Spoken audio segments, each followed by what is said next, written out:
Hello guys, welcome to mystic tarot world. कैसे हो आप सब लोग? आई होप आप सब लोग ठीक हो, अपना ख्याल रख रहे हो और पॉजिटिव सोच रहे हो।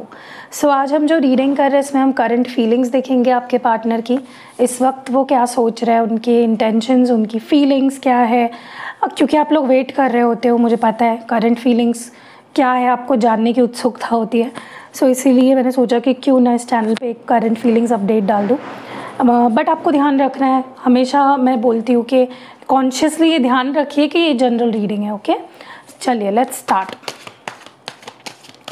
आपके पार्टनर की करंट एनर्जी क्या है? 4 ऑफ वॉन्ड्स है यहाँ पे। What more we have? 2 of cups in reverse है। What more we have? Divine please guide करें हमें कलेक्टिव्स के पार्टनर की रीडिंग एनर्जी क्या है। King of wands with the magician है। Okay, what more do we have? Ace of swords, page of cups and empress. Okay, significant sign यहाँ पे है जेमिनाई यानी कि मिथुन राशि, और टॉरस है यानी कि वृषभ राशि। सॉरी गाइज, यहाँ पे फ्लाइज है, एक मिनट में फैन जोर से करती हूँ।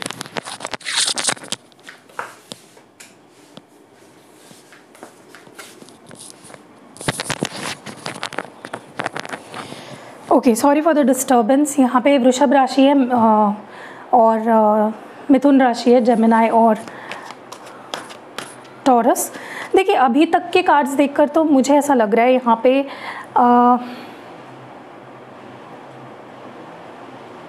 आपके पर्सन को ना मानो ऐसा लग रहा है कि जैसे उनके लाइफ की स्टेबिलिटी या उनकी ज़िंदगी से प्यार मिसिंग हो गया है। ओके, उन्हें ऐसा लगता है मानो आप दोनों के बीच में जो एक रीज़न था जिसके वजह से आप दोनों एक दूसरे को पसंद करते थे, वही नहीं रहा है। ओके, लेकिन उनके दिल ही दिल में कहीं ना कहीं वो अभी भी आपको अपना घर मानते हैं, वो अभी भी आपको अपनी स्टेबिलिटी मानते हैं। वो अगर किसी के साथ अपनी लॉन्ग टर्म रिलेशनशिप देखते हैं तो वो आप हो। ठीक है, जैसे होता है ना कि हम अपने घर वालों से सिग्निफिकेंटली नाराज़ तो हो जाते हैं, लेकिन हम उन्हें दिल से कभी भी जुदा नहीं करते हैं। भले हम उनसे बात नहीं करेंगे, या भले हमें कभी कभी लगता है कि मेरी मॉम तो मुझसे प्यार ही नहीं करती है, मेरे डैड तो मुझसे प्यार ही नहीं करते, या मेरा भाई या बहन मुझसे प्यार ही नहीं करते, लेकिन हमारे अंदर एक अंडरस्टैंडिंग होती है, एक नोइंग होती है। हम जैसे कि जानते ही है कि नहीं, चाहे कुछ हो जाए, यहाँ पे मेरे लिए प्यार कभी कम नहीं होगा, यहाँ से मुझे एक्सेप्टेंस हमेशा मिलेगी। ठीक है, तो एक कहते हैं ना नाराज़गी वाला सिचुएशन है। लग रहा है उनको मानो कि आप उनसे प्यार नहीं करते हो, लेकिन उनका दिल उन्हें कह रहा है कि नहीं, वही मेरा घर है, वही मेरी स्टेबिलिटी है। ओके, मुझे लगता है आप दोनों ने ना अपने फीलिंग्स एक दूसरे को शो करना टोटली बंद कर दिया है। कोई ऐसा जेस्चर नहीं हो रहा है, कोई ऐसे एक्सचेंज ऑफ वर्ड्स नहीं हो रहे जिससे कि उन्हें पता चले कि आप प्यार करते हो। और देखिए, आई लव यू ये बहुत ही छोटा सा एक सेंटेंस है, या कह लो एक 3 शब्द है सिर्फ, लेकिन उसके मायने बहुत बड़े हैं। हम अगर कहते भी है ना कि आई लव यू या मुझे तुम्हारी परवाह है, इट मैटर्स अ लॉट, लेकिन आप दोनों के बीच में ना वो भी नहीं हो रहा है। You both are not exchanging anything. Okay, क्योंकि मैंने अक्सर देखा है कि रिलेशनशिप में क्लियर कम्युनिकेशन बहुत इम्पॉर्टेंट है। क्लियरली कम्युनिकेट करना बहुत ज़रूरी है। आपके पर्सन मुझे इस एनर्जी में भी लग रही है जहाँ पे ज़िद पकड़ के बैठे हैं या अपनी बात मनवाने चाहते हैं। उन्हें लगता है कि सामने वाले ने मेरी बात माननी चाहिए, मैं सही हूँ, मैं गलत नहीं हूँ, मेरे हिसाब से चीज़ें चलनी चाहिए, यू नो, क्योंकि उनकी ओवरऑल एनर्जी भी कैसी है, 6 ऑफ वॉन्ड्स की। जैसे बोलते हैं ना कि माई वे और हाई वे, मेरी चलेगी वरना चलेगी ही नहीं। ये माइंडसेट से रिश्ता चलाने की कोशिश में है, उसी बारे में सोच रहा है, इसीलिए मुंह फुला के बैठे हैं, कोई एक्शन नहीं ले रहा है, क्योंकि उनका तरीका ही गलत है, उनकी सोच ही गलत है। रिश्ता इज़ अ 2 वे रोड, एक रोड से नहीं चलेगा, दोनों roads should be open, right. मैं ये भी देख रही हूँ कि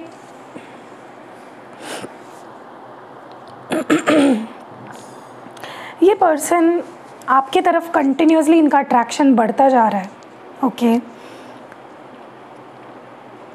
जितना जितना आप दोनों में दूरियां बढ़ रही है ना, उतना उतना उस पर्सन का आपके लिए प्यार बढ़ता जा रहा है। उतनी आपके तरफ इनका खिंचाव बढ़ते जा रहा है, ठीक है। जैसे होता है ना कि जैसे जैसे कपल एक साथ, जैसे फॉर एग्जांपल 2 लोग हैं रिलेशनशिप में, वो पहले शादी के पहले अलग रहते हैं, राइट, तो उतनी आदत नहीं पड़ती है, या उतनी एक सामने वाले को हम उतना नहीं जानते हैं, थोड़ा 19-20 रह ही जाता है समझने के लिए।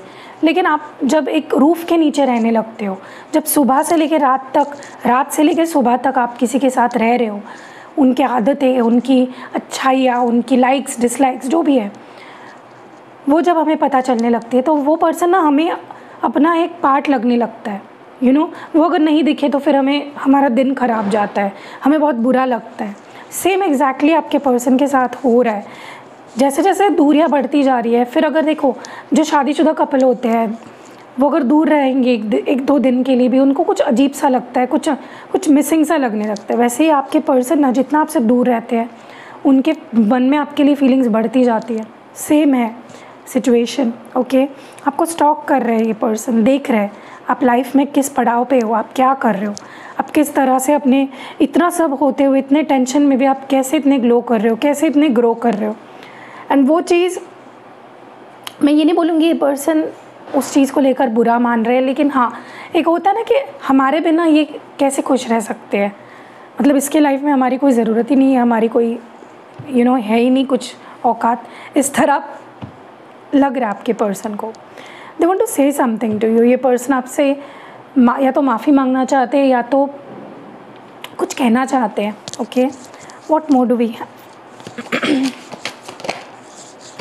Page of wands, what more? 8 of wands, 7 of wands, 10 of cups एक साथ, ओके। कुछ लोग यहाँ पे, या तो आप खुद मैरिड हो, या तो आप अपने हस्बैंड वाइफ के लिए ये रीडिंग देख रहे हो, ठीक है। हैंग्ड मैन है विथ पेज ऑफ स्वॉर्ड्स।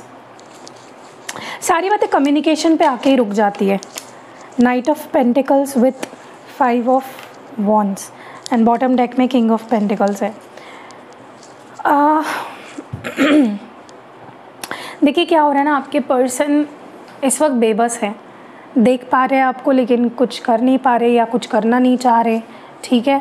अपने ईगो के नीचे झुके हुए हैं, अपने थॉट प्रोसेस को लेकर बैठे हैं, तो सफ़र कर रहे हैं ये पर्सन, खुश तो नहीं है, ठीक है। आपको बहुत स्टॉक कर रहे हैं ये पर्सन, आपके लिए रह कर इस पर्सन की जो अट्रैक्शन है, आपकी तरफ खिंचाव जो है इनका बढ़ता जा रहा है, ठीक है। They are getting attracted towards you, बात करना चाहते हैं, कुछ तो है, मैंने बोला नहीं, ये पर्सन कुछ बात करना चाहते हैं आपसे, या तो ये पर्सन आपको लेकर कुछ बात करना चाहते हैं। स्पेशली अगर आप मैरिड हो, आप प्रेग्नेंट हो, या आपकी लाइफ की कोई नई पड़ाव शुरू हुई है, या आपने ये डिसाइड कर लिया कि अब मुझे एक्स्ट्रा मैरिटल में नहीं रहना है, मुझे अपने मैरिड लाइफ पे ध्यान देना है, उसको लेकर कुछ कहना चाहते हैं, ओके।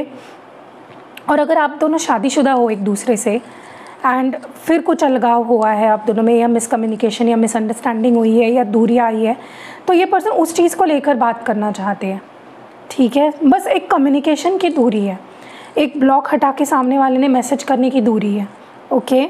ऐसा भी हो सकता है कि आपने गुस्से में ब्लॉक कर दिया और अपने मैरिड लाइफ में ध्यान दे रहे हो, या अपनी लाइफ पे ध्यान दे रहे हो, और उनको लग रहा है कि देखो इसको तो यही चाहिए था, ये तो खुश है अपनी लाइफ में, ठीक है। वो बोलते हैं ना, अपने ही मन से कुछ कहानियाँ बनाना, अपने ही मन से कुछ सोच लेना, ऐसा ही कुछ चल रहा है। ऑल्सो मुझे ये भी लगता है for a lot of you, इनको ना अपनी नाराज़गी भी व्यक्त करनी नहीं मिल रही है ना, उसका भी गुस्सा आ रहा है इस पर्सन को, कि वो कुछ कह भी नहीं पा रहे हैं आपको, नाराज़ भी नहीं हो पा रहे हैं, अपना गुस्सा भी नहीं उतार पा रहे हैं। वो होता है ना, कभी कभी हम किसी के ऊपर गुस्सा होते हैं, तो जब तक उन पर वो कह नहीं देंगे हमारा ऐसा लगता है हमको हमारी लाइफ रुक गई है। तो ये पर्सन जब तक आपको कुछ नाराज़गी आपके ऊपर जाहिर नहीं कर देते किसी बात को लेकर, या क्लियर कट कुछ बोल नहीं देते, इनका जैसे बोलते हैं ना कि पेट में दबी हुई बात है, वो जब तक निकल नहीं जाती इनको अच्छा नहीं लगेगा। So that is the case. इनको ऐसा लग रहा है कि आप अपनी लाइफ में खुश हो और वो अटके हुए हैं, ठीक है। मैं ये भी देख रही हूँ कि अगर कुछ फैमिली इश्यूज़ है, मे बी फैमिली नहीं मान रही थी, या फैमिली को पता चल गया था, या फैमिली अगर रीज़न है, तो ये अपने फैमिली को धीरे धीरे मनाने की कोशिश कर रहे हैं, ठीक है। ये आप दोनों के बीच के प्रॉब्लम सॉर्ट करना चाहते हैं, ठीक करना चाहते हैं। सॉरी फॉर माई वॉइस, थोड़ा सा गला ख़राब होता है मेरा। एंड जो भी करेंगे ना, एक चीज़ तो मैं आपको क्लियर बोल दूँ, ये इंसान बिल्कुल भी ऐसा नहीं है कि आके गिड़गिड़ाएंगे, रोएंगे और अपनी गलती मानेंगे। दिस इज़ वेरी ढीठ person, this is very prideful person. अपनी पोजीशन की, अपनी पावर की, स्पेशली अगर आप किसी मतलब आप अगर लड़की हो और अपने हस्बैंड या अपने बॉयफ्रेंड के लिए ये रीडिंग देख रहे हो, बहुत प्राइडफुल है, बहुत ईगो है, ठीक है। सो या दैट वाज इट। यही करंट एनर्जीज़ है उनकी। कैसी लगी रीडिंग मुझे कमेंट्स में ज़रूर बताना। रीडिंग पसंद आई लाइक कमेंट शेयर ज़रूर करना।